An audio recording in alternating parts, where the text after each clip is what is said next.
and essentially making this vehicle what it is.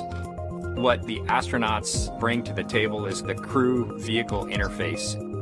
What would work on orbit, what might not work on orbit, what would definitely work, to be able to just have the entire integrated team that's going to support us getting to and from space station, talking together, working through the challenges that simulators typically throw at you.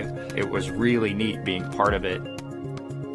It's just been an incredible undertaking to see where we've come just in the last 5 years that Bob and I have been a part of this, and to be, shortly flying to the International Space Station with the Crew Dragon. It overwhelms you to think about how many people have, in some way, shape, or form, touched this program and this vehicle to get us to this point. And we are the lucky ones that get to fly it, but we certainly not for 1 second take for granted the amount of effort that so many other people had to put into this to make it successful. For Doug personally, he's worked so hard, through his entire life, to get to where we are right now. As a test pilot, this would be the dream, to fly a new vehicle.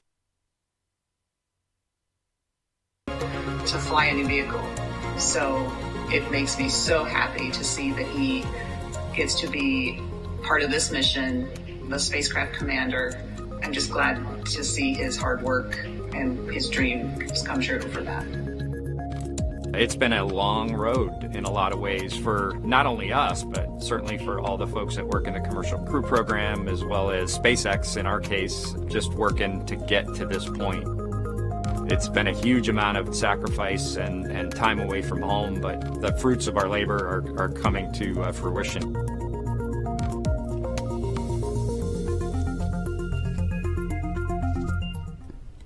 We are now getting closer to when we expect to see the crew complete their suit checks and walk out of the Neil Armstrong Operations and Checkout building. And before they do, here's an introduction to the Joint Operations Commander for Demo 2. You see to the left of your screen there, former Air Force flight test engineer Bob Behnken.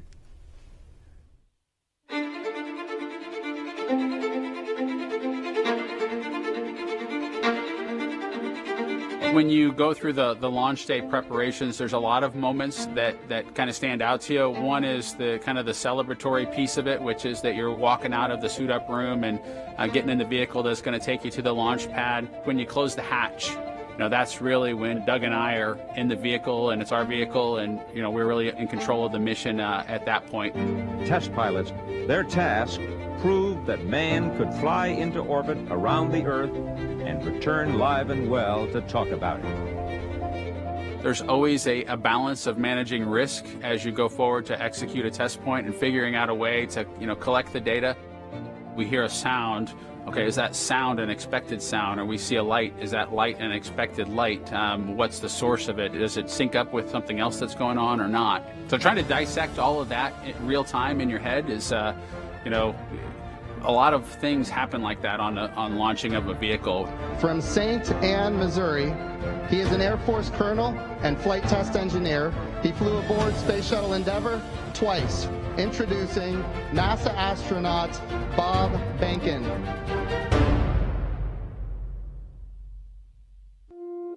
My career at NASA has kind of spanned a couple of decades at this point. I arrived with the class of 2000, went through the training program, primarily focused on the Space Shuttle and the International Space Station, learning those systems. Having launched a couple times on vehicles, the second time was definitely different than the first time.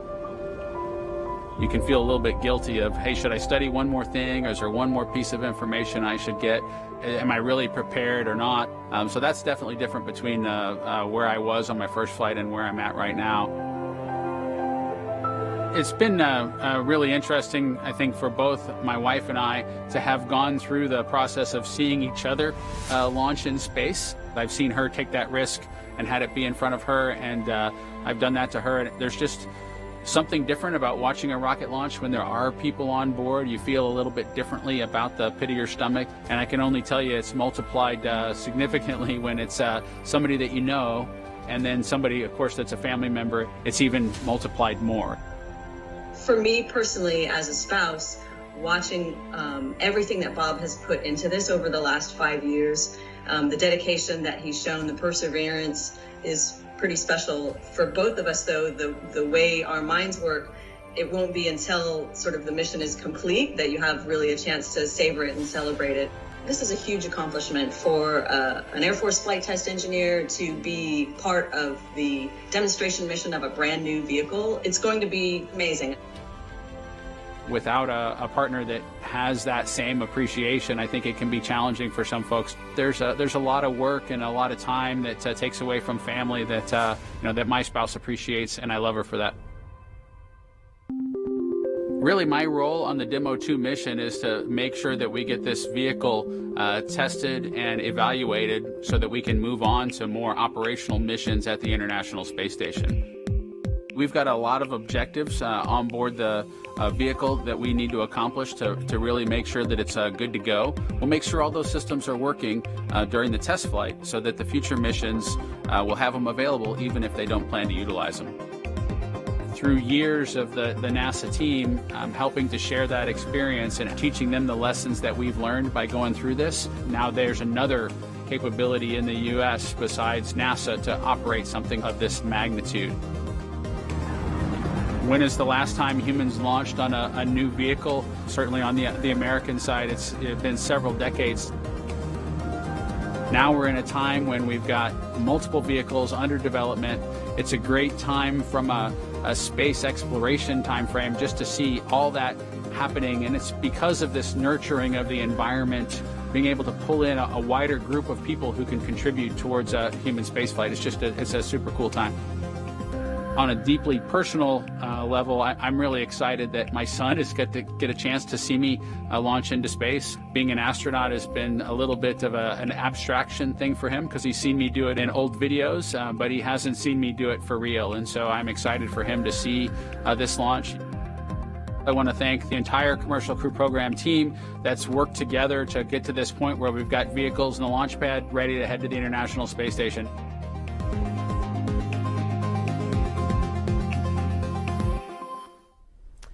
And here is a live look again inside the suit-up room in the Neil Armstrong Operations and Checkout Building. We can see now NASA Administrator Jim Bridenstine. He's talking to the crew. You won't hear any audio in here, and actually we had some questions about this Wednesday because people were like, why can't I hear what they're saying? That's by design. It's not a mistake. We are really lucky to be able to show you this video live as they're suiting up, but you don't hear the audio because that's a little bit, we try to give the crew a little bit of privacy, and so being able to talk freely and share really what's on their minds without having to worry about who's listening is part of the reason you don't hear audio in there. But that's Jim Bridenstine there talking to the crew, and it looks like Associate Administrator Jim Morhard is also in the room standing to the right of your screen. And these are great moments to get a last chance to talk to the senior leadership of NASA as they're about to go off and launch into the cosmos. And I think when you look at how Bob and Doug complement each other and how these SpaceX suits, they really complement the astronauts too, because they're more form-fitted, they're custom-made, and this is a moment where they're getting ready to, do the real deal. And Lauren, I think the integration of the suit and the vehicle and the seats is just really, really impressive how y'all at SpaceX did that. Yeah, the primary purpose of the spacesuit, it's a pressure suit. Now, the Dragon capsule is already pressurized, so even in the vacuum of space, the crew is safe when inside of Dragon, but in the unlikely event of an anomaly that causes the capsule to depressurize, we can actually flow oxygen or nitrox into the suit, and that will keep the astronauts pressurized in flight. So that's its main purpose. So it's that form and function and some style there as well. And for the kids out there that have 3D printers or have 3D printed, the actual helmets were made by 3D printing. So you could be a spacesuit designer yourself because you already have the skill set, and or fly in space one day if you wanted to. And I'm curious about what kind of conversation might be going on with them. Looks like it's lighthearted. We're gonna get some videos going just for fun. Hopefully I can do all this right. There's our TV screen. Where should I put it? I put it down here? Let's listen to Michelle Thaler with a little bit of creative editing. Hopefully this works. What are some of the easiest ways that you can prove that the Earth is flat? There are so many proofs that the Earth is flat. It's difficult to know where to start. And it's not okay to think that the Earth is a sphere. Sorry. I have it on the wrong screen, I think. Do I? Yeah, I do. Okay. Why is that not showing up? Or is it? I think it was. Could you guys see that with Michelle Thaler, or just hear her? I'm confusing myself back here. Selfies! Okay, I think it should be playing on there. Never mind. I lost my mind for a second there. This is not a viable argument. There are proofs all around you. It is not difficult to know that the Earth is flat. In fact, people have known this for way more than 2,000 years. Go out to a lake, flat. And you could make all kinds of measurements. Then there are some other proofs that are a little more obscure, but they're actually really lovely. So people have known that the Earth is flat for thousands of years. It's not okay to say that the Earth curved. And it's something where I keep getting this question. We really need to put this question to bed because we've known the Earth is flat. Flat. Yep, flat. Sorry, thank you, Cindy. And hello, Roderick. We'll see if it's real this time. I hope so. Good to see you, too. So, I'm going to kind of skip back and forth here a little bit. You see them in their spacesuits.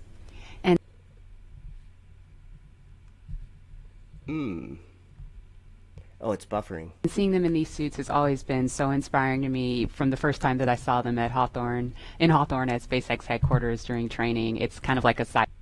Well, I'm going to supersede what NASA wants us to do and listen to them. And we're going to watch a video.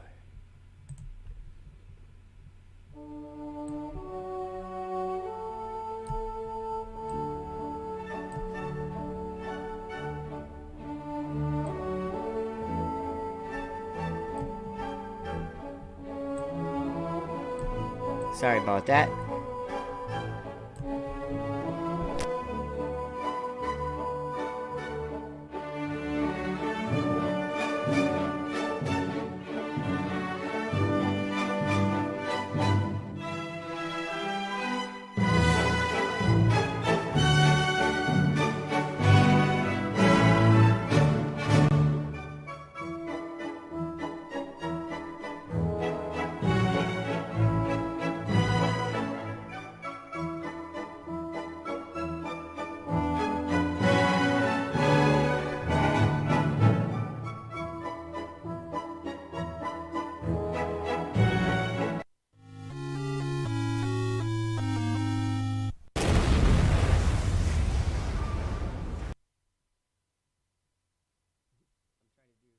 Trying to do two things at once here.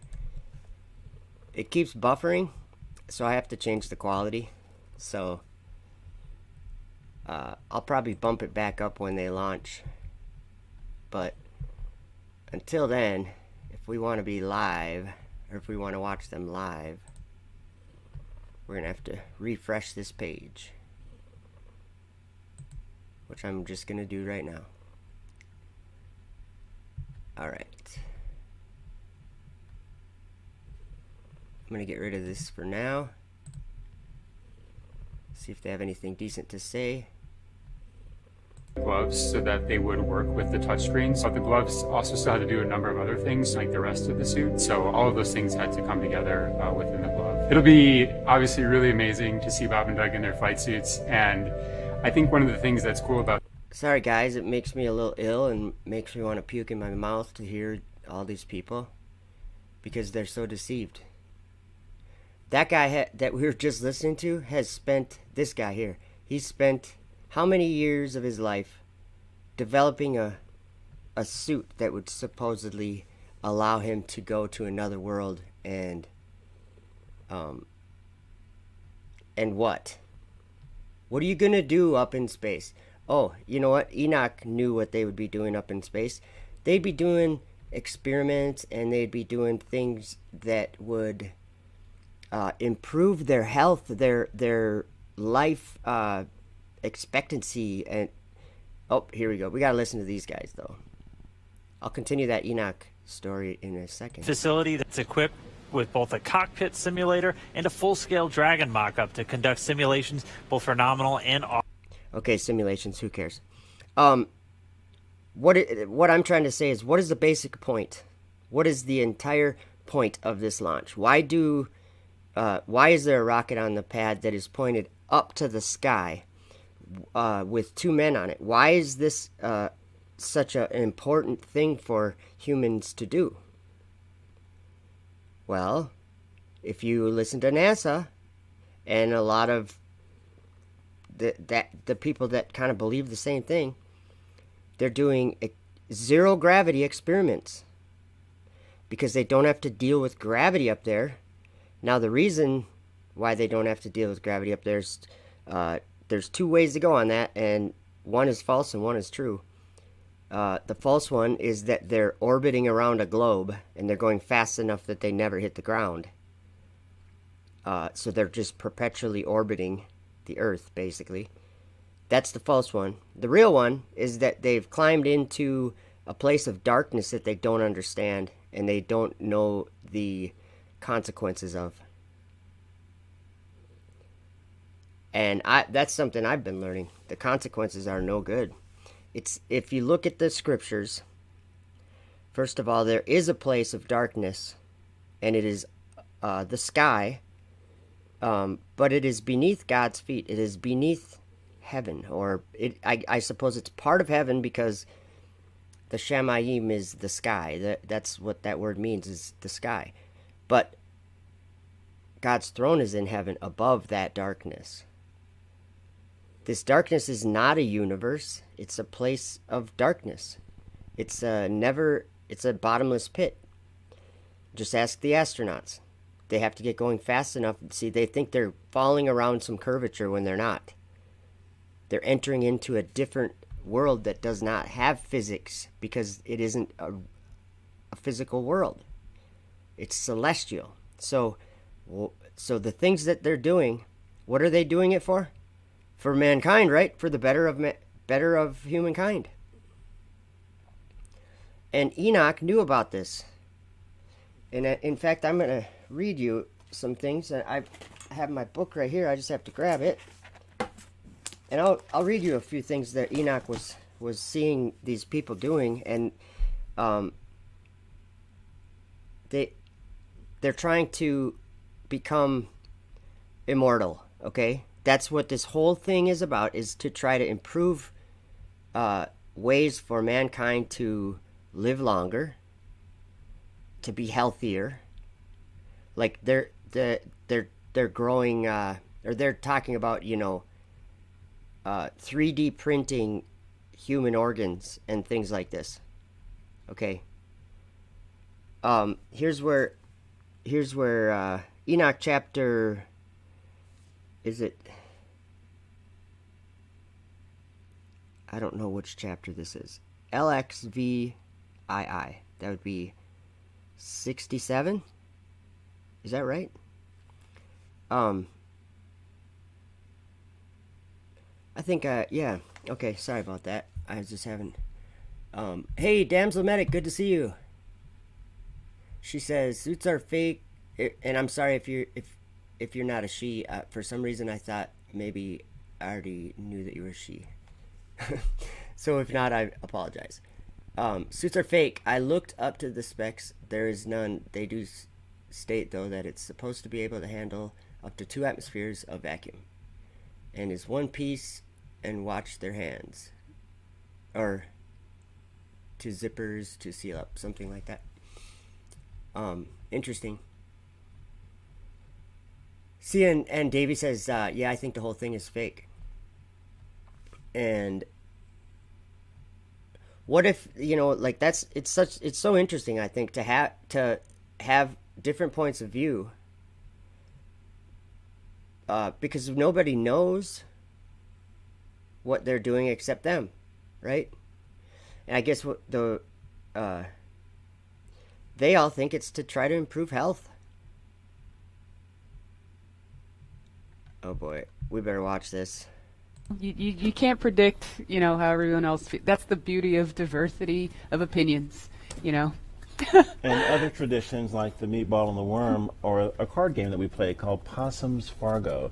And you have to play enough hands to where the commander loses a hand before we can walk out. So that's probably going on right now, and they're getting ready to have Doug lose his hand. Yes. And then we can get in the elevator and come out and get in the spaceship. Yep. So we're giving them that moment in private. And Leland, I wanted to ask you too, because we had a scrub really late in the count yesterday. We got just under T-minus 17 minutes, and we were all like, oh, it was like a collective groan across the country, everybody watching. And I know you've been through a delay once yourself on one of your shuttle flights. And I wonder, what is it? Look at that, 3 hours. So my stream's going to be going for a while, but I'm not going to be here the whole time necessarily. So I'll just be putting it on probably put it on full screen and just let it play. But I'm talking about the experiments they're doing up on the ISS. Really, the only beneficial thing to the ISS is to learn more about space, right? And the other thing is they're always doing experiments to improve health. Like medical things, making new drugs, which is not really medical things, it's something else, but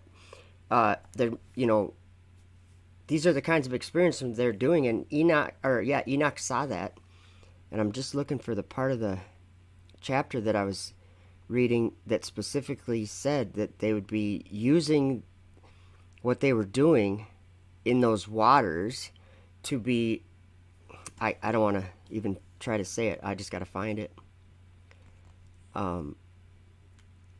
This is interesting. I'm just going to start reading in verse 5, and we'll see where... Oh, actually, I'll start in verse 4, and we'll just see where we end up. And he will imprison those angels who have shown unrighteousness in that burning valley which my grandfather Enoch had formerly shown me in the west among the mountains of gold and silver and iron and soft and metal and tin. I think this is Noah writing this right here. And I saw that valley in which there was a great convulsion, and the convulsion of the waters. And when all this took place, from that fiery molten metal and from the convulsion thereof in that place, there was produced a smell of sulfur, and it was connected with those waters. I gotta stop there. The astronauts say that the spacesuits, once they do a spacewalk and they bring them back into the space station, they say that they smell like sulfur and burnt cookies, and they say it smells like a lot of things, but brimstone was one. Spent gunpowder is another one. Very interesting, huh? That these guys that wrote these scriptures, they saw all this, or they were told about it. It's very amazing to me. Okay, and it says, and it was connected with those waters, the smell of sulfur, and that valley of the angels who had led astray mankind burned beneath that land. And through its valleys proceed streams of fire, where these angels are punished who had led astray those who dwell upon the earth. So remember, this is why we don't struggle against flesh and blood. We're struggling against these wicked angels that are deceiving mankind.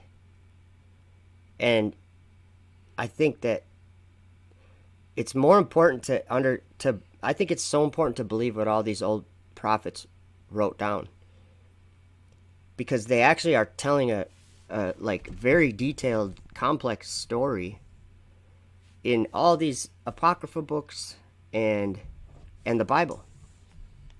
So I'll keep reading here for a little bit.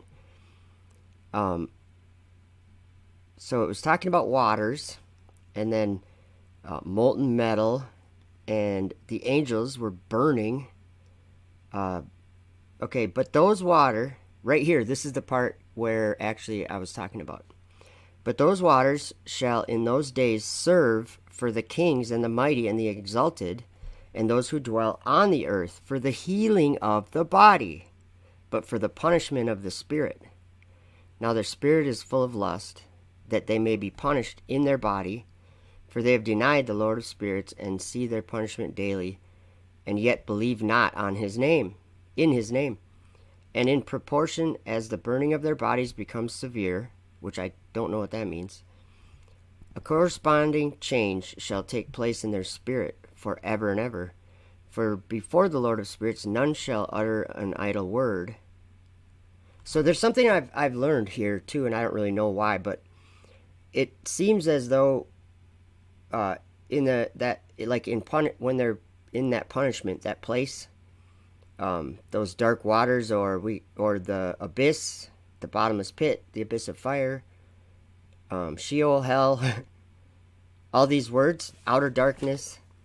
When they're in that place, they have to have permission to even like, what does it say here? I'm trying to find it again. Oh yeah, they can't utter a word. Like, they can't even say that they're sorry or anything like that unless they have permission or something. It's just, I see that all over.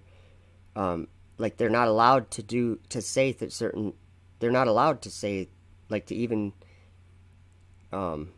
repent. I don't think.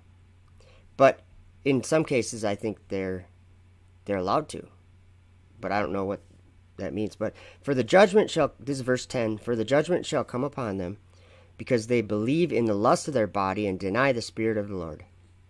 And those same waters will undergo a change in those days, for when the angels are punished in these waters, okay, the dark waters above the earth, I'm trying to be very specific here. This is me talking.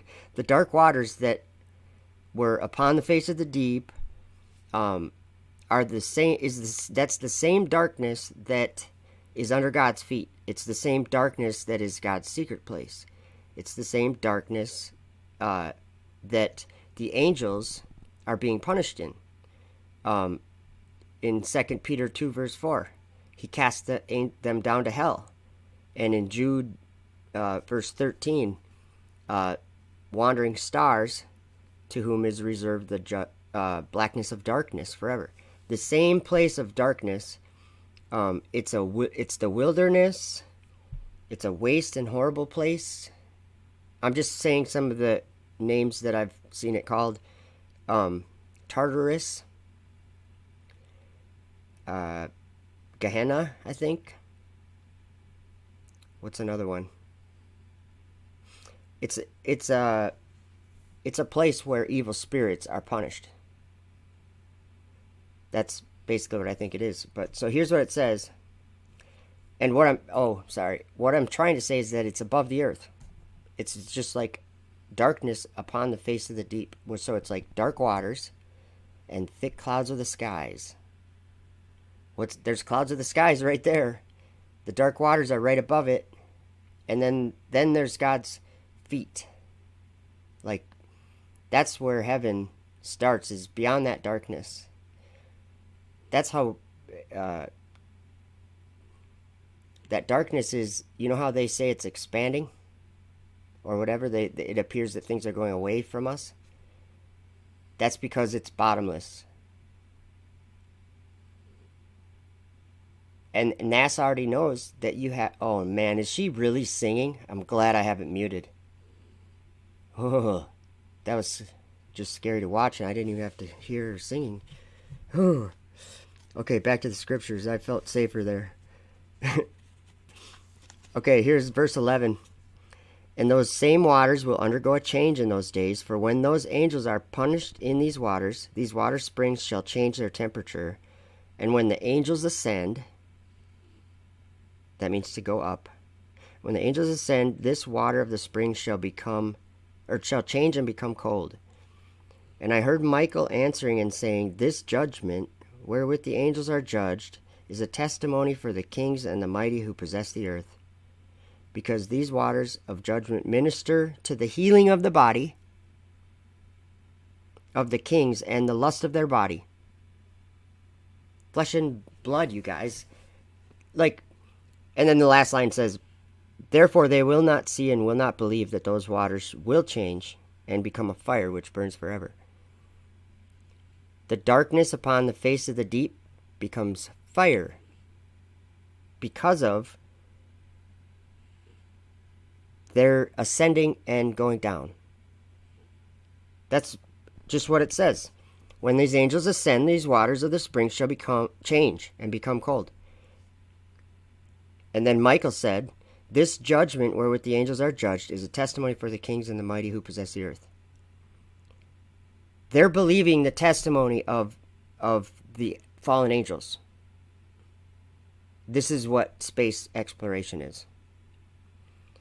And because these waters of judgment minister to the healing of the body, which they do, ask NASA. Go to NASA and type in, search the scope of what NASA is doing with the space station. Learn about it. That's exactly what it does.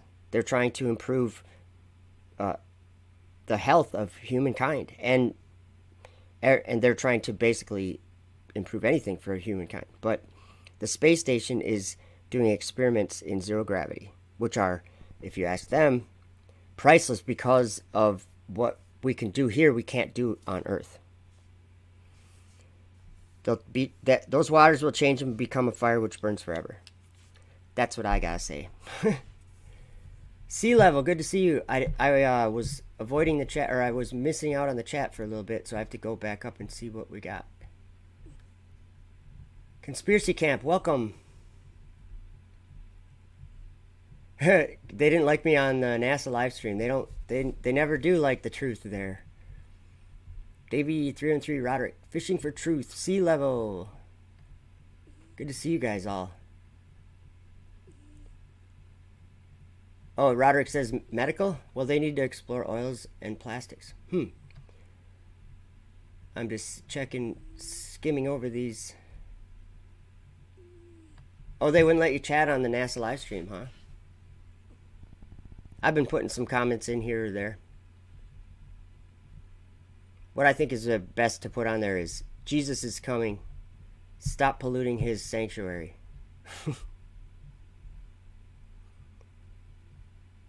Look at that, how close they are to those people. Coronavirus could easily jump that gap. I mean, the Coronas is like the long jump champions. Coronavirus is. I'm just kidding. So, it's interesting to me that these people are going to try to launch again. And something that's gone through my head is, I wonder what if God just said, no, you're not going to do this anymore? Like, if this was a way that he's, like, I mean, it would be a problem. All he would have to do is just make, when it comes to launch, God could just change the weather so they couldn't launch. He could do that, and they could keep trying, and he could do that. Because it's such a big process for them to do this. Look, it's taking all day. So what I'm saying is, something as simple as weather, God makes the weather.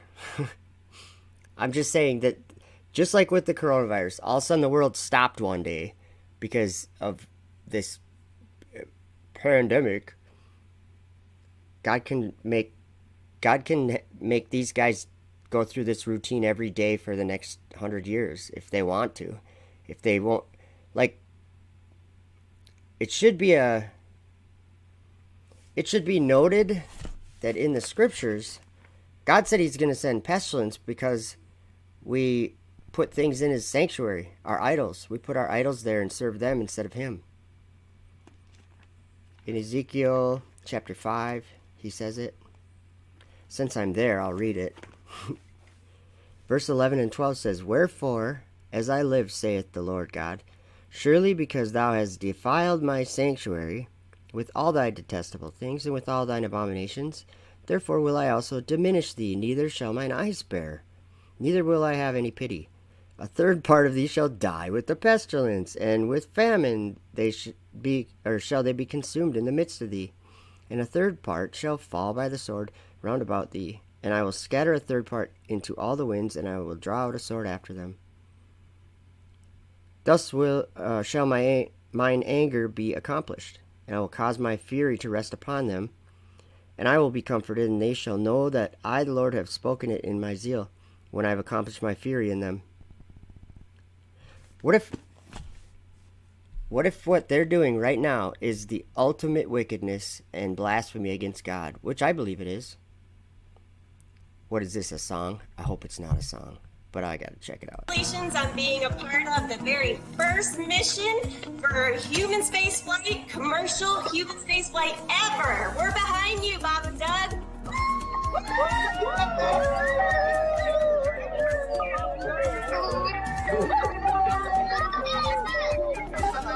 I'm Nicole from SpaceX in Cape Canaveral, Florida. Congratulations to SpaceX for hitting another major milestone, and safe travels to Bob and Doug. Bob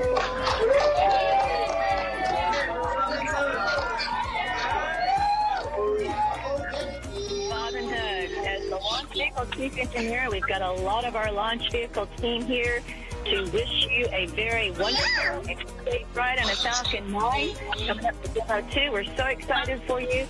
And Launch America, it's time to launch. Let's go. Right.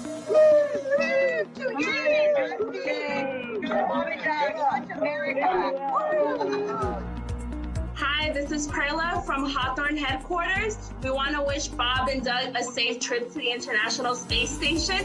Go Dragon! You hear that? Go Dragon! Hail Satan! That's what they're saying. It's been 9 years in the making. This is such a historic time, and our team has worked so hard, and we're very excited to be here. Go Bob and Doug!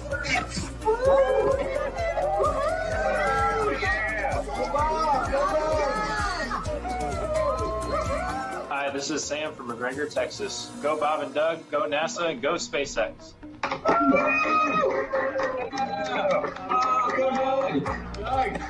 Sean O'Rourke from Johnson Space Center.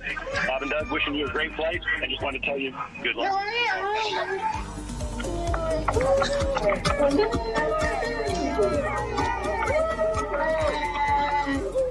Hi, I'm Dustin Kamak with NASA. Are you guys seeing the comments? Watch it over in the comments.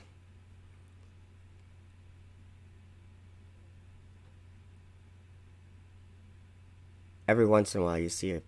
Earth is flat. But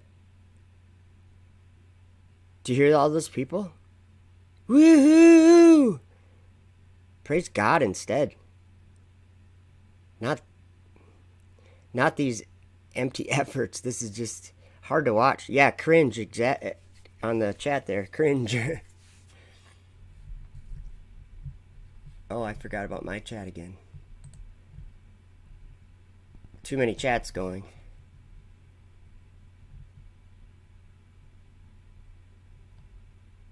Bob and Doug. Oh yeah, I just was looking at SpaceX. It was on my phone. I was trying to find out time for the launch yesterday or whatever, and I looked, and the demo launch or whatever, their webcast that SpaceX did 2 days ago, 8.2 million views already. That's crazy. That's like competing up there with Logan Paul.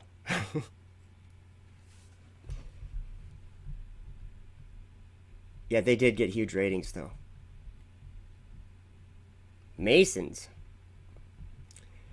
Well, sea level. Although everyone is entitled to their own beliefs, I believe what Paul said, and I don't believe we're struggling against Masons. They're flesh and blood. Hey, Tim Pack, good to see you. Okay, let's listen to them for a while, and here we go. Right, Lauren? Yeah. There are at least 3 songs on their playlist that are super interesting. The first is AC/DC's Back in Black. You know that one. Yeah, well, who doesn't? Right. Another one that they're listening to is the Elevator Music. Okay, I can clean up my last comment a little bit about the Masons. How about this? Because they're saying that I'm not struggling against flesh and blood, as in I'm not saying there's no evil people. There's bad people, there's evil people, but specifically, there's nobody hiding the shape of the earth that's a human being. How's that? There's human beings that believe that they live on a globe. And whether or not that's something the world believes, that's not part of what I'm saying. There's people that believe they live on a globe, and I believe that sea level, the Masons you're talking about, are those people. They're not hiding the globe. They're living on a globe. They're believing that. I believe in a different world. I believe in the one that Jesus made in Genesis 1 that he declared, and that's where I live. And it's observably and provably obvious down here. It's these NASA and SpaceX things that are making people believe in a different world. Oh, Timothy, what's up? I missed your I had lots of comments lots of messages on my Facebook yesterday or the day before, and I didn't get through them all. I was just busy. And then I saw yours and I was like, no way. Did I miss you? So you know that anytime that you want to do a live stream, I would love to join you. Just so you know that. Because anything we talk about is probably going to be entertaining just for myself and others. We live in times where this is what we're supposed to do, is be talking about these crazy things happening. So they hop in a Tesla. Why are they showing all this? I suppose they have to. They have to show it all. You know what? While they're doing that, why don't I do something? Let me do another TV screen. We'll just leave it up in the corner there, I guess. And let's listen to some of the astronauts talking about what it's like to go to space. The entire experience is actually very surreal. First, you're launched on a rocket. You're pulling G's as you're going out of the atmosphere. You're looking at the Earth for the first time. You're floating. Everything is different, and it just is all just such a different experience that everything just floats. And sometimes that is really difficult to believe that it could actually be true. It almost doesn't seem real. It's so amazing and such an incredible feeling that it's difficult to believe sometimes that it's actually happening. Hey, that's interesting. Welcome, Doc Michael. I see you all over, and I like what you say. He says, I was watching the astronaut in the back seat rolled down his window when his child was close and did not maintain social distancing. Beer Bug goes to space now. Corona space. We got to start thinking of some, alternative plan that so when it goes on the ISS, we have to go to Mars quick with some non-coronavirus people to, I'm just kidding. Hey, Bri Ty Bear, good to see you. What's the point of these launches? Studying what in space? Who freaking cares? Exactly. And that's it. I mean, that's even... They think it's the future. Well, guess what? If you took your finger and you pointed up at the sky, you could say, yeah, that is the future for some people. But we live on Earth, and it's not the future for Earthlings aren't going to bring the future. But, of course, there we go. I have faith about it. I believe something different. He just rolled his window up. You're right. That's funny. I think it's funny. I mean, it's sad, but it's funny. Let's see. Screenshots even, huh? The doc has it under control. You're also, I've noticed that Doc Michael channel is also a real-time encyclopedia of sorts. If you ask about something, he'll probably answer you with a general answer, a general correct answer. I've noticed that. Yes, space is pointless, exactly. It's actually hell. It's hell. They're just exploring hell.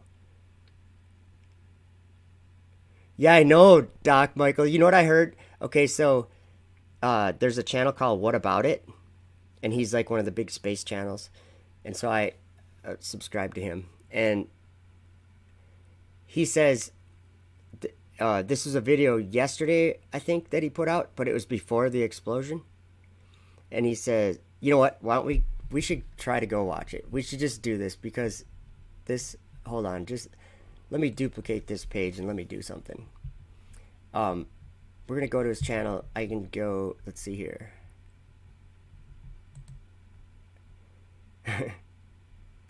I'll just type it in, I guess. What about it? You guys will get a kick out of what he says.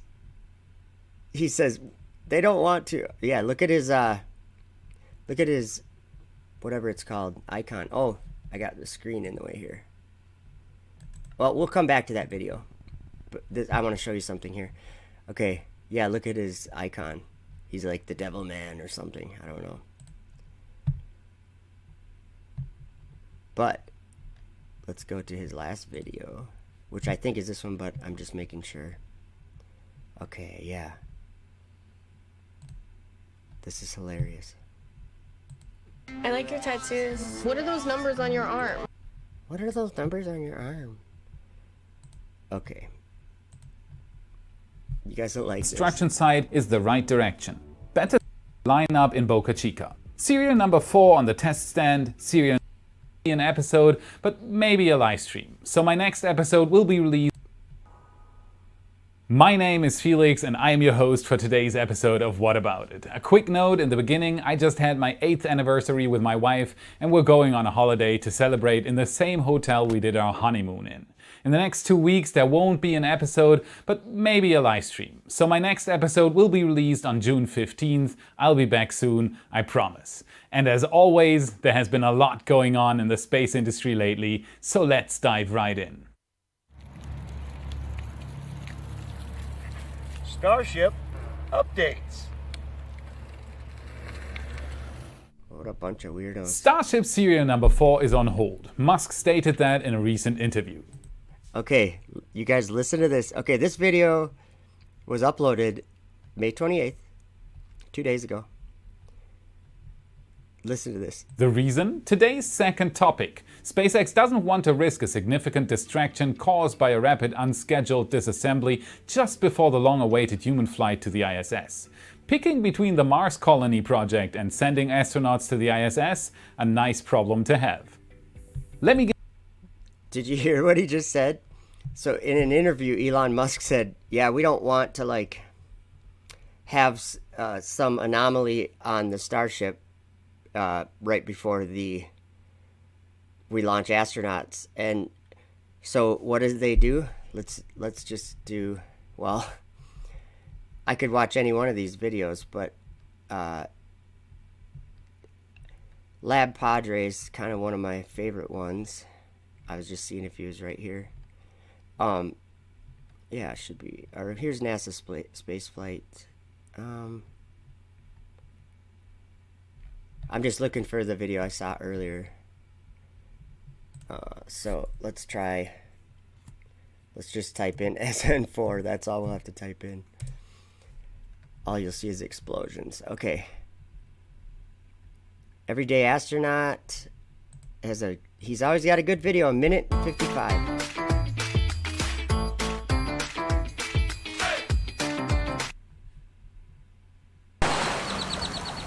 So it did a static fire. Boom! That was last night. Listen.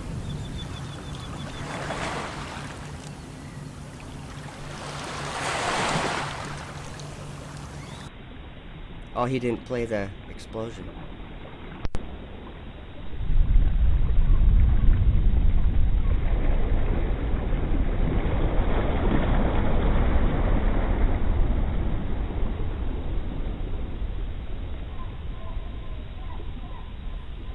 Way to go, Elon Musk.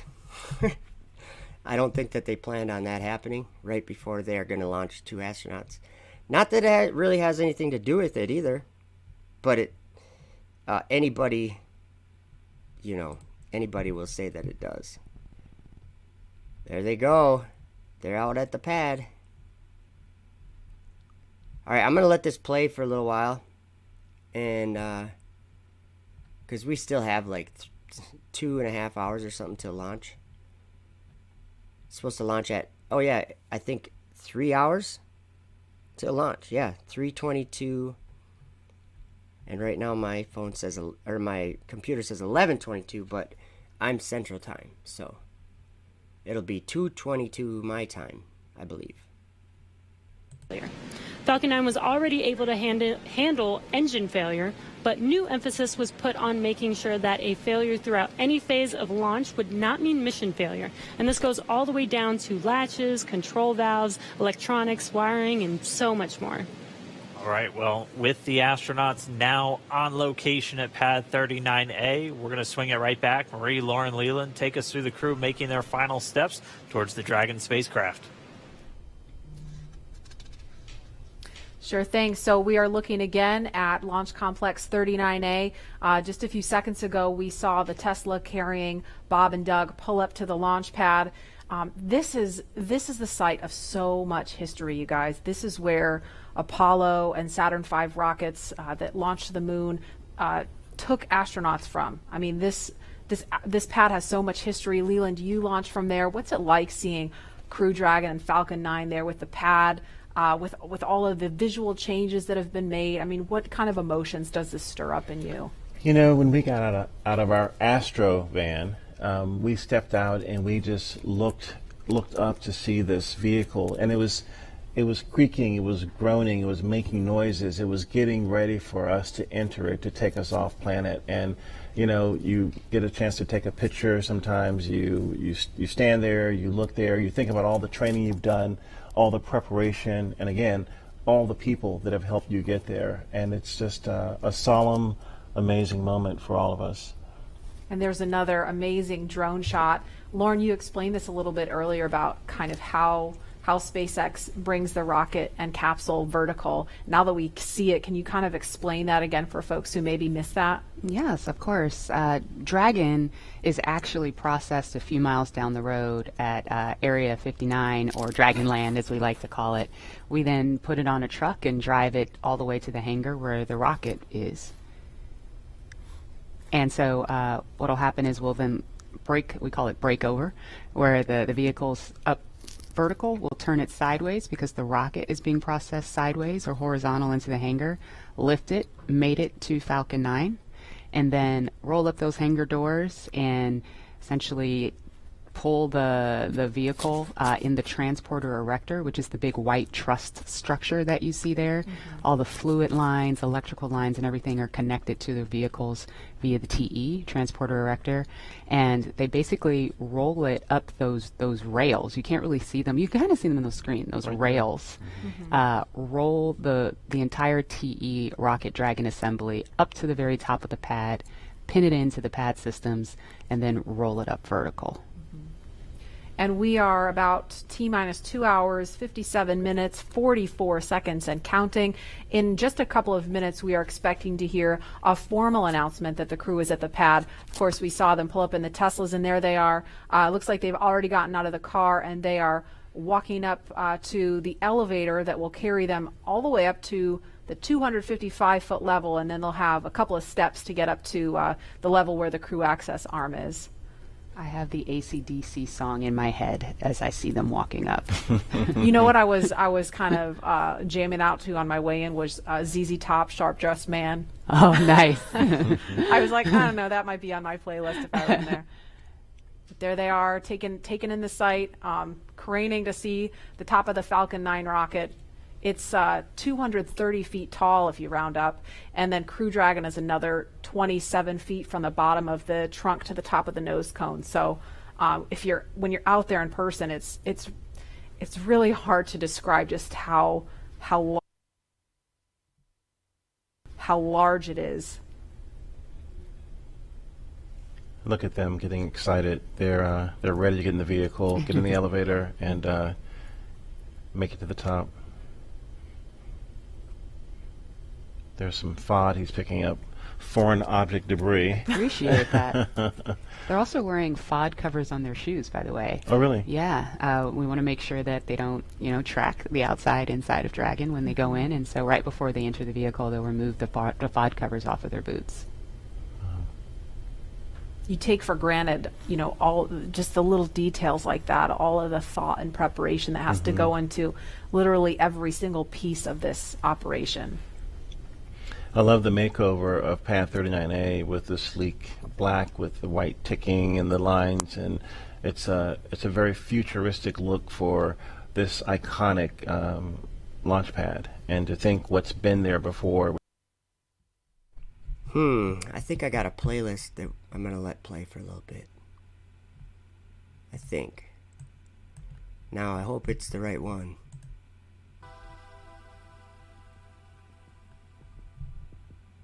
Nope, it's not the right one.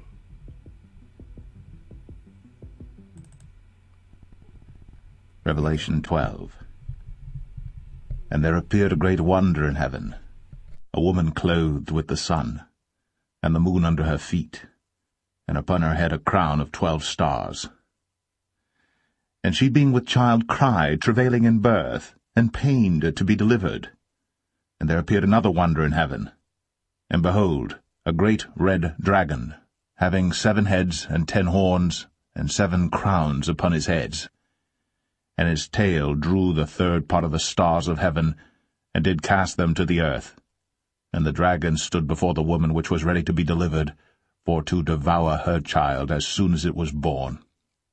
And she brought forth a man-child, who was to rule all nations with a rod of iron. And her child was caught up unto God and to his throne. And the woman fled into the wilderness, where she hath a place prepared of God, that they should feed her there 1,260 days. And there was war in heaven. Michael and his angels fought against the dragon. And the dragon fought and his angels, and prevailed not. Neither was their place found any more in heaven. And the great dragon was cast out, that old serpent called the devil and Satan, which deceiveth the whole world. He was cast out into the earth, and his angels were cast out with him. And I heard a loud voice saying in heaven, Now is come salvation and strength, and the kingdom of our God and the power of his Christ. For the accuser of our brethren is cast down, which accused them before our God day and night. And they overcame him by the blood of the Lamb, and by the word of their testimony, and they loved not their lives unto the death. Therefore rejoice, ye heavens, and ye that dwell in them. Woe to the inhabitants of the earth and of the sea, for the devil is come down unto you, having great wrath, because he knoweth that he hath but a short time.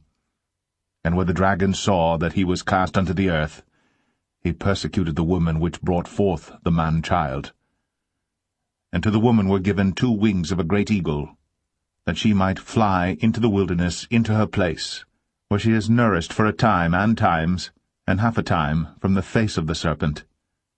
And the serpent cast out of his mouth water as a flood after the woman, that he might cause her to be carried away of the flood. And the earth helped the woman, and the earth opened her mouth, and swallowed up the flood which the dragon cast out of his mouth. And the dragon was wroth with the woman, and went to make war with the remnant of her seed, which keep the commandments of God, and have the testimony of Jesus Christ.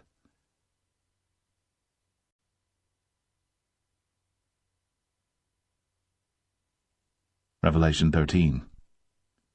And I stood upon the sand of the sea, and saw a beast rise up out of the sea, having 7 heads and 10 horns, and upon his horns 10 crowns, and upon his heads the name of blasphemy.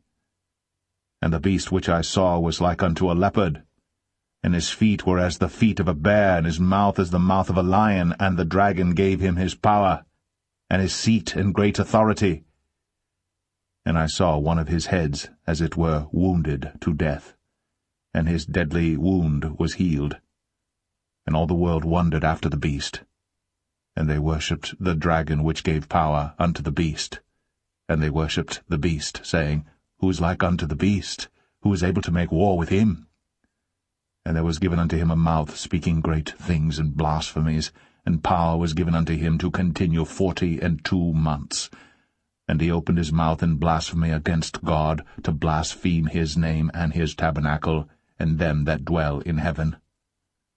And it was given unto him to make war with the saints, and to overcome them. And power was given him over all kindreds and tongues and nations. And all that dwell upon the earth shall worship him, whose names are not written in the book of life of the Lamb slain from the foundation of the world.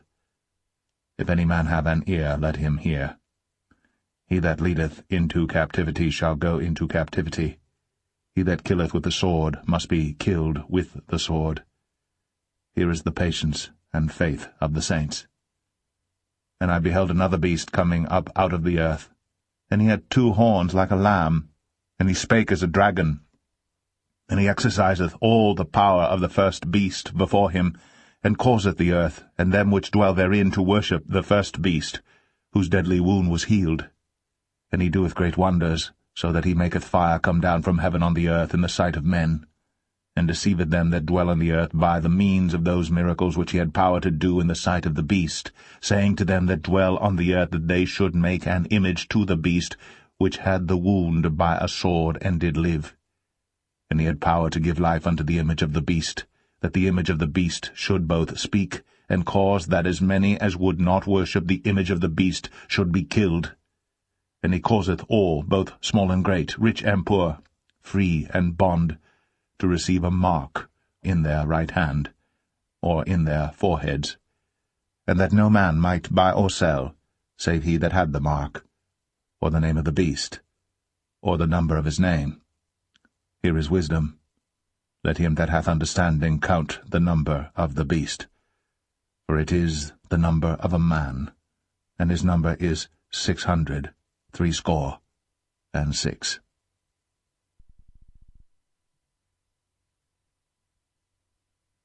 Already, which is next to the rocket, and it's called the fixed service structure, and also have already walked down the corridor, which is known as the crew arm, which is what they're standing in right now. That's right. And as they prepare to board Dragon, they have this one final stop they're standing in right now, and that's the White Room. The White Room is literally just the room at the end of the crew arm that has an opening into Dragon. It is the last place on planet Earth Bob and Doug are going to be standing before they step into Dragon for their ride to the International Space Station. And the term the White Room was first used during NASA Gemini missions, where the room right before entering the spaceship was painted white. And as you can see, we've continued this tradition with painting ours white as well. And on Wednesday, they actually started a new tradition by signing the killed with the sword. Here is the patience and faith of the saints. And I beheld another beast coming up out of the earth, and he had 2 horns like a lamb, and he spake as a dragon. And he exerciseth all the power of the first beast before him, and causeth the earth, and them which dwell therein, to worship the first beast, whose deadly wound was healed. Wound was healed. And he doeth great wonders, so that he maketh fire come down from heaven on the earth in the sight of men, and deceiveth them that dwell on the earth by the means of those miracles which he had power to do in the sight of the beast. Wheel's going to stay in place until they begin to retract it, get the arm ready to move out of the way, and by that point the hatch will already be closed. And the White Room also has lots of tools in order to open the side hatch, complete crew ingress, and prepare for any contingencies or emergency that may be encountered. And right now they're just in the White Room. They're getting a final briefing. You can see them with a number of different pad technicians. Everybody on that team has a specific job. Some are suit specialists who are going to help Bob and Doug get connected to their seats. Some are specialists with the Dragon capsule itself and are going to be responsible for closing the hatch. And we also typically have a photographer in there just to help kind of capture these moments as the crew gets ready. So right now we're watching, and we can see them start to line up there. We'll see Doug Hurley go in first, and so he'll be the first one through the capsule, and he's going to be ingressing. That's just our spaceflight term for entering. You're going to hear a lot of these terms throughout the next couple of days as they make their way up to orbit. Ingress getting in, egress coming out. And they're also doing that final FOD check, making sure that the crew don't have any foreign object debris, dust, dirt, anything that could interfere with the systems on Dragon just before they get in. Right, as Leland and Lauren were mentioning earlier, they do have stuff on their suits to protect from FOD, and they have FOD covers on their boots, as they mentioned, as well as on their umbilical port on their suits, and that needs to be removed before they can ingress. Minutes. The crew has arrived at the light room, and its ingress is in progress on schedule. Just listening into the nets and hearing those updates live. Yes, once the FOD check is complete, they can enter, which is happening live on your screen right now.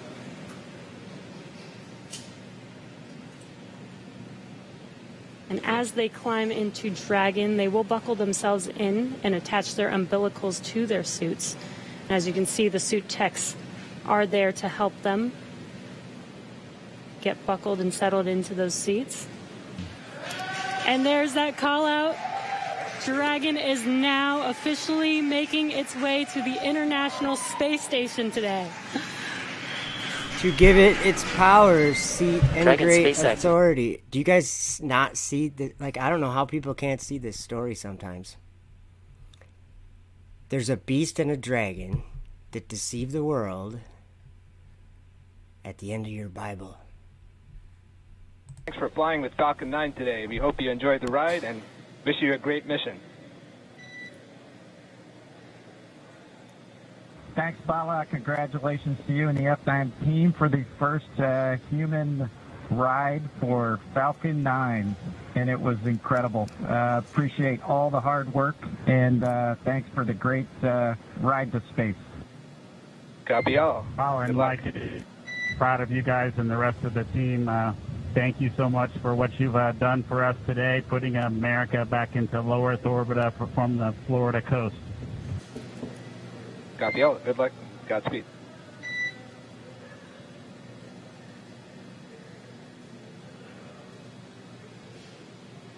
All right, so Bob and Doug are in Dragon space. SpaceX, we confirm nominal E-class activation and service section Draco checkouts. Nose cone deploys in progress. Copy all. We're monitoring.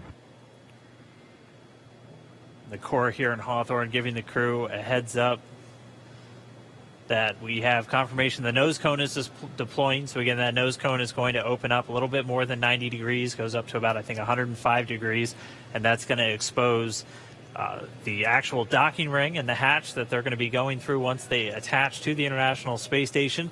And also 4 of those Draco thrusters, we call them the forward bulkhead thrusters, they're going to be used for these major phase burns or firings of those thrusters to actually raise their orbit gradually over the coming hours.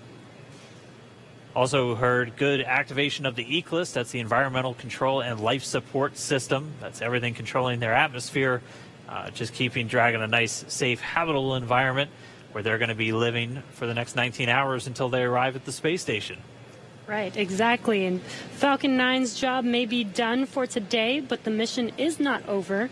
Crew Dragon's job is not done. As you can see, Bob and Doug are still inside Crew Dragon, making their way. It will be a 19-hour trip to the International Space Station before they dock tomorrow morning.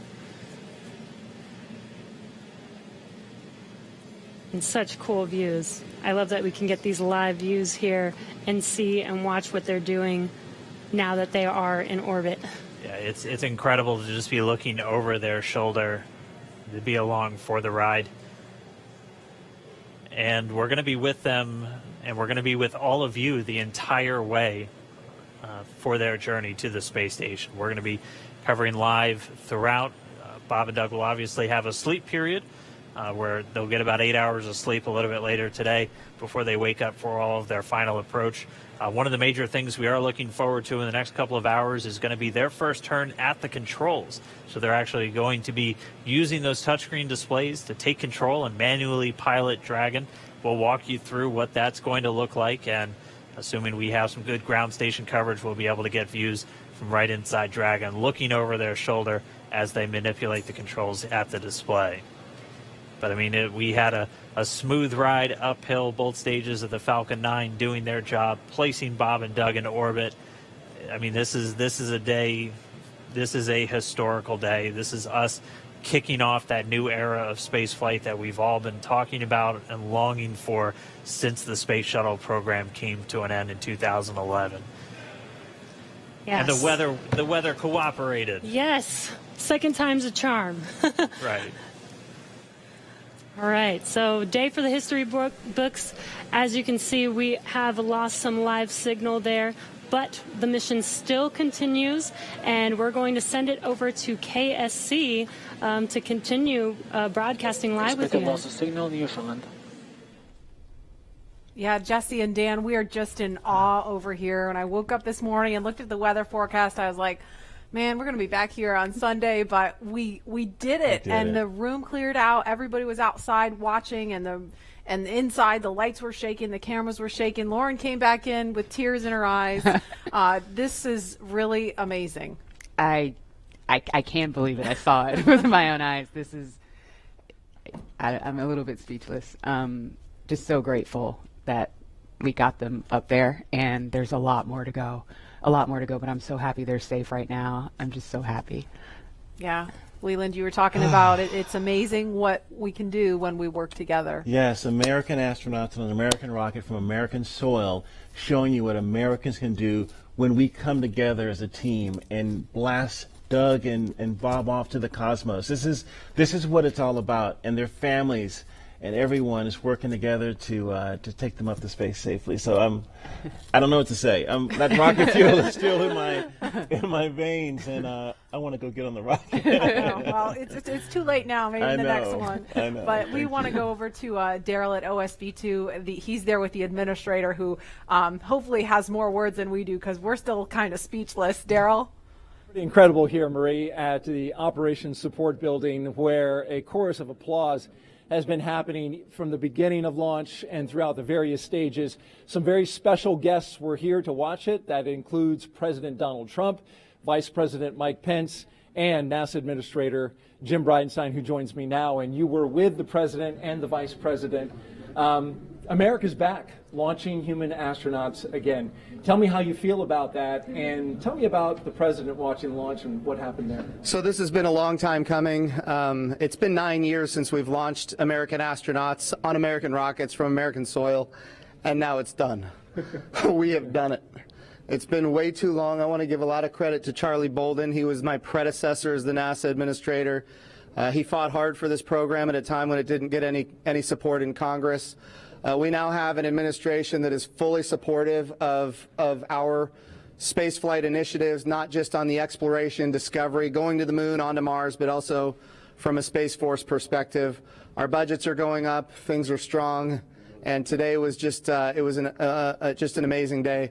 You know, one of the things the President did right out of the gate when he became President is he created what's called the National Space Council, and he put the Vice President as chairman of the National Space Council. And on that National Space Council, you've got the Secretary of Defense and the Secretary of State and the Secretary of Commerce, the Secretary of Transportation, the Secretary of Education, the Chairman of the Joint Chiefs, all of these different amazing individuals that deal with space day in and day out. A lot of people don't realize how many parts of the federal government deal with space. And the Vice President invited those members of the National Space Council here as well. So we just had, and then we had members of Congress, bipartisan members of Congress, Republicans and Democrats, who have been involved in supporting this program, you know, for a long time now. So I'll just tell you, T-minus 30 seconds.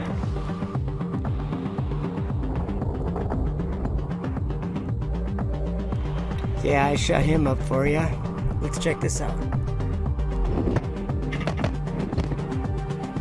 15 seconds. Falcon 9, go for propellant loading. Dragon doesn't count down. 5, 4, 3, 2, 1. Ignition. It's just after midnight on March 3rd, and you are looking at a live view of the Dragon spacecraft as it approaches the International Space Station for a planned docking in just under 2.5 hours from now. Dragon 2, Dragon.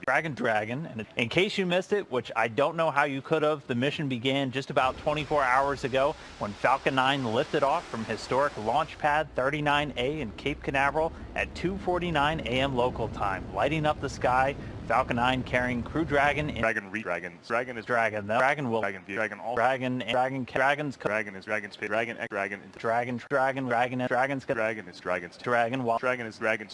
X Dragon into space. Dragon Fly on Dragon. Crew Dragon.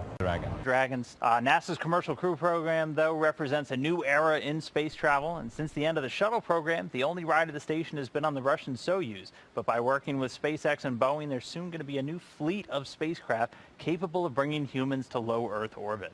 And of course, all of this supports the mission of the International Space Station, humanity's premier laboratory in space, where we're pushing the boundaries in science and technology every single day.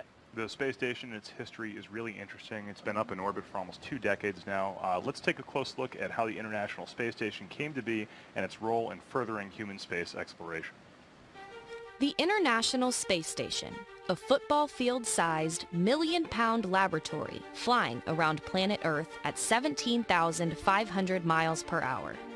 It's our home in low Earth orbit and the bridge to exploring the far reaches of our solar system. A place to learn what it takes to live, to work, to thrive in space. Thanks to space agencies representing more than a dozen countries around the world, it went from the drawing board to liftoff when the first piece flew into space in 1998.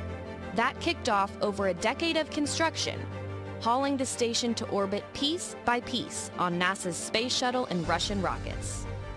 And after the first crew arrived in November 2000, we started an unbroken streak of humans living and working in space. Building on the legacy of past outposts like Skylab and Mir, the International Space Station became the training ground for humanity's next great journeys. Learning how to live in space for extreme periods of time, building and perfecting the technologies necessary to travel to our neighbors in the solar system. It gave us a place right on our doorstep to prepare for the next giant leap into the unknown. And thanks to the station, a new era in outer space is unfolding. What was once the domain of only nations and governments is now populated by a growing space fleet from American industry. Private spacecraft to fly cargo and crew members, new habitats and technologies for future space missions, and an open door for companies, research institutions, and even students around the world to do research in space that have never had the opportunity before. All laying the foundation for a robust economy in space. There have been thousands of experiments, hundreds of spacewalks, endless hours of challenges and successes, all done by humans hailing from countries around the globe. The International Space Station is what we can achieve as a planet when we come together to do the things that are hard. And the work isn't slowing down, because we're ready for the next giant leap. Because we're ready to go farther. Because what we do and learn along the way is for the benefit of all of humankind. Now let's talk a little more about Crew Dragon. Dragon basically fly itself, but Dragon. Crew Dragon, Space Dragon, Falcon 9, the Dragon capsule. Up to 7 crew members with Dragon. Dragon and Dragon to Dragon in Dragon and Dragon 6. Dragon was Falcon 9 and Dragon. Dragon is healthy. Dragon is a Dragon splashes safely down back on the Earth. Dragon is headed towards the International Space Station here. And there appeared a great wonder in heaven, a woman clothed with the sun, and the moon under her feet, and upon her head a crown of 12 stars. And she, being with child, cried, travailing in birth, and pained to be delivered. And there appeared another wonder in heaven, and behold, a great red dragon, having 7 heads and 10 horns, and 7 crowns upon his heads. And his tail drew the 3rd part of the stars of heaven, and did cast them to the earth. And the dragon stood before the woman which was ready to be delivered, for to devour her child as soon as it was born. And she brought forth a man-child who was to rule all nations with the rod of iron. And her child was caught up unto God and to his throne. And the woman fled into the wilderness, where she hath a place prepared of God, that they should feed her there 1,260 days. And there was war in heaven. Michael and his angels fought against the dragon, and the dragon fought and his angels, and prevailed not. Neither was their place found any more in heaven. And the great dragon was cast out, that old serpent called the devil and Satan, which deceiveth the whole world. He was cast out into the earth, and his angels were cast out with him. And I heard a loud voice saying in heaven, Now is come salvation, and strength, and the kingdom of our God, and the power of his Christ. For the accuser of our brethren is cast down, which accused them before our God day and night. And they overcame him by the blood of the Lamb, and by the word of their testimony. And they loved not their lives unto the death. Therefore rejoice, ye heavens, and ye that dwell in them. Woe to the inhabitants of the earth and of the sea, for the devil is come down unto you, having great wrath, because he knoweth that he hath but a short time. And when the dragon saw that he was cast unto the earth, he persecuted the woman which brought forth the man-child. And the beast which I saw was like unto a leopard, and his feet were as the feet of a bear, and his mouth as the mouth of a lion. It's the end of the shuttle program. The only ride of the station has been on the Russian Soyuz, but by working with SpaceX and Boeing, there's soon going to be a new fleet of spacecraft capable of bringing humans to low Earth orbit. And the dragon gave him his power, and his seat, and great authority. And I saw one of his heads, as it were, wounded to death. And his deadly wound was healed, and all the world wondered after the beast. And they worshipped the dragon which gave power unto the beast. And they worshipped the beast, saying, Who is like unto the beast? Who is able to make war with him? And there was given unto him a mouth speaking great things and blasphemies. And power was given unto him to continue 42 months. And he opened his mouth in blasphemy against God, to blaspheme his name, and his tabernacle, and them that dwell in heaven. And it was given unto him to make war with the saints, and to overcome them. And power was given him over all kindreds and tongues and nations. And all that dwell upon the earth shall worship him, whose names are not written in the book of life of the Lamb, slain from the foundation of the world. If any man have an ear, let him hear. He that leadeth into captivity shall go into captivity.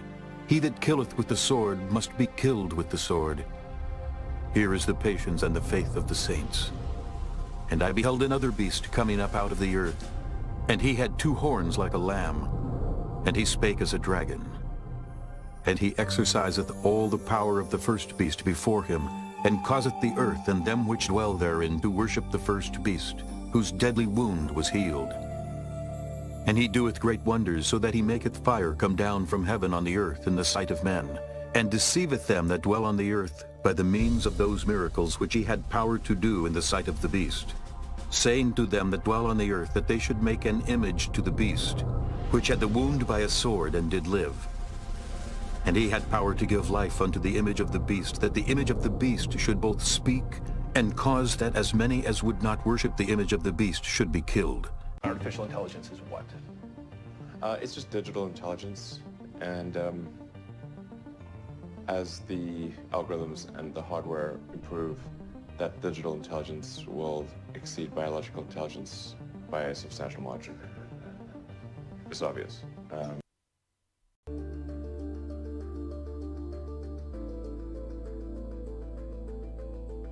I, of course, spent a lot of time at the cupola, looking at the Earth.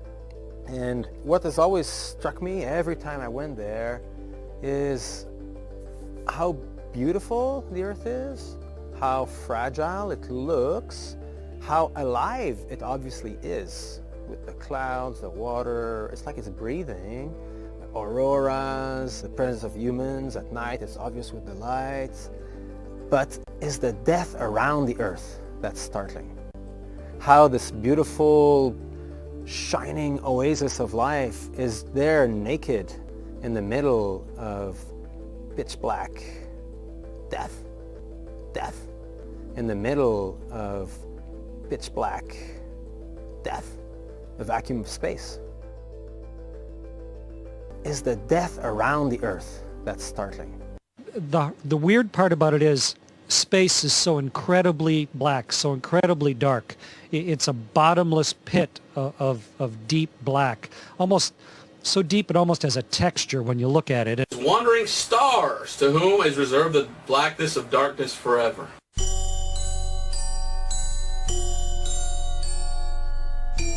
Whom is reserved the blackness of darkness forever.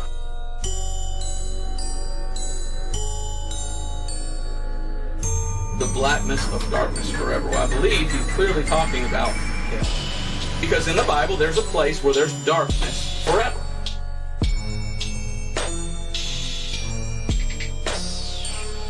And it's called hell and the lake of fire.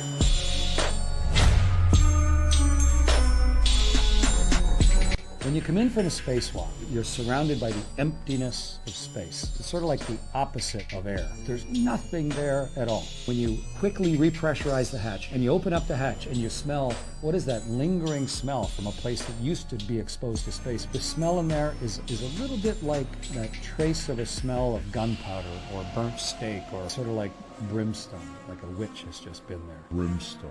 Sort of that metallic gunpowder-fired smell. In this abyss of darkness. My name is Emily, and my question is, how does it feel to know that you are floating in a piece of metal in an endless void? Get thee hence, Satan. And realize that we're on this very special place, and this precious island in this abyss of darkness,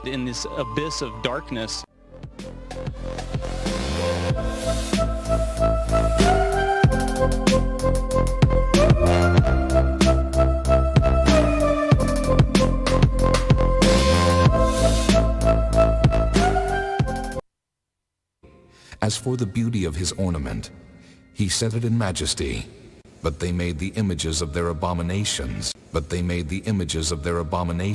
and of their detestable things therein.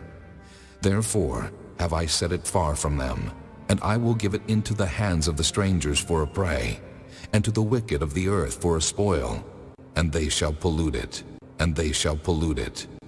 My face will I turn also from them, and they shall pollute my secret place, for the robbers shall enter into it and defile it.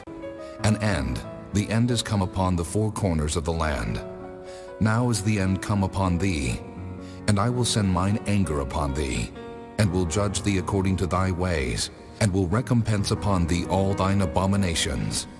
And mine eye shall not spare thee, neither will I have pity, but I will recompense thy ways upon thee, and thine abomination shall be in the midst of thee. And ye shall know that I am the Lord. Thus saith the Lord God, an evil, and only evil, behold, is come. An end is come, the end is come. It watcheth for thee, behold, it is come. The morning is come unto thee, O thou that dwellest in the land.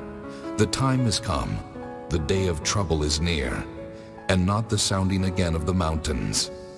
Now will I shortly pour out my fury upon thee, and accomplish mine anger upon thee. And I will judge thee according to thy ways, and will recompense thee for all thine abominations. And mine eye shall not spare, neither will I have pity. I will recompense thee according to thy ways and thine abominations that are in the midst of thee.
Because we are Americans and the future belongs totally to us.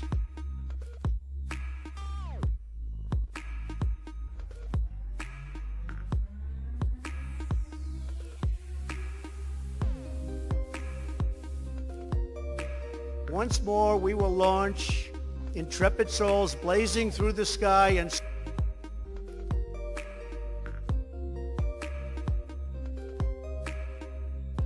soaring into the heavens. Once more, we will summon the American spirit to tame the next great American frontier.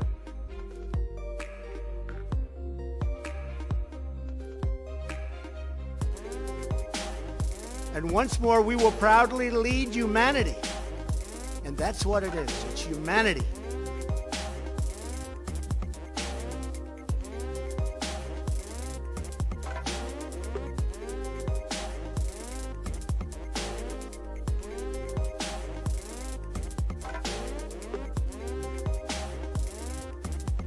Beyond the earth and into those forbidden skies, but they will not be forbidden for long.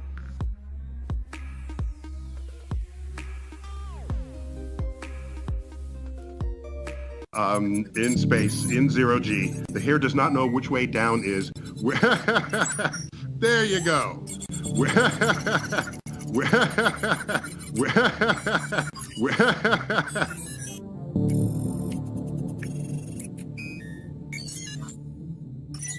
There you go. Yeah.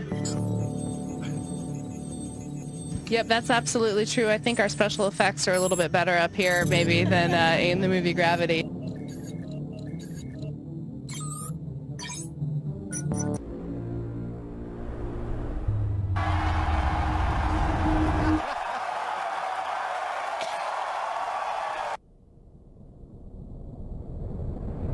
The weird part about it is space is so incredibly black, so incredibly dark. It's a bottomless pit. Bottomless pit. Pit. Bottomless pit.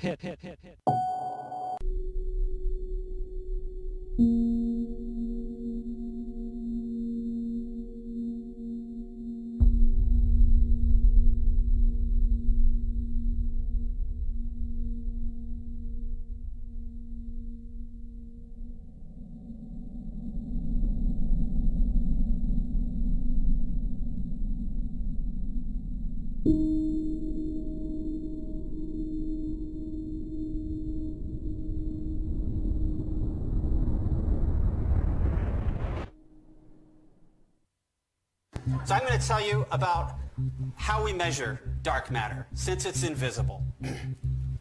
What I have here is a cartoon of how we measure dark matter. In cosmology, we measure distances with a unit called Z. So we're here at Z of 0. We're the observer. We're 0 distance from ourselves. And here's our telescope. And we look at distant galaxies out in the universe. These distant galaxies that are of Z about 1. And that might sound like a small distance, but how we do it in cosmology is a distance of 1 is actually about halfway to the edge of the visible universe. So this is a very distant galaxy. In the absence of anything between us and that galaxy, And God said, "Let there be a firmament in the midst of the waters, and let it divide the waters from the waters." And God made the firmament, and divided the waters which were under the firmament from the waters which were above the firmament. And it was so. And God called the firmament heaven. And the evening and the morning were the second day. the light from this galaxy would take a straight path to us. But we know from the work that Vera Rubin and others did that there's all this dark matter out there in the universe. And we're particularly sensitive with this technique to dark matter that's about halfway between us and the distant galaxy. Excuse me. One of the consequences of Einstein's theory of relativity, our theory of gravity, is that mass bends space. So what this means is the light, when it gets near this dark matter, won't take a straight path to us. That light is going to take a distorted and curved path. And I'm showing a very, very exaggerated version of that here, so it's easier to see. The consequence of this is that we will not see the galaxy as it actually is, we'll see a distorted version of the galaxy. So the dark matter between us, which we can't see, has distorted our image of this distant galaxy. And in doing so, it's telling us something about the dark matter. So I'm going to tell you with one more analogy. I'm going to use another analogy for how we measure dark matter. This is a penny in a pool. That's the analogy here. And full disclosure, Alina and I don't actually have a pool. So you're looking at a penny in our bathtub, but penny in the pool sounds better. So in this analogy, the penny is like the distant galaxy. And the water in our bathtub, or the water in a pool, is like the dark matter. You don't see the water here, but you know it's there because you see the effect on the image of the penny. So what's happening is the light is coming to us from the penny, and it's taking some distorted path that changes our perceived shape of the penny so that we know the water is there. So that we know the water is there. In much the same way as the light from a distant galaxy comes to us, takes a distorted path through the dark matter, and we see a distorted image of that galaxy. But we don't see the dark matter. We don't see the water. So that we know the water is there. I could tell the density of the water and how much water there was, and that's going to tell us a lot about the properties of dark matter. That's how we're learning about dark matter now, and that's how we're going to learn about dark matter in the future. He made darkness his secret place. His pavilion round about him were dark waters and thick clouds of the skies.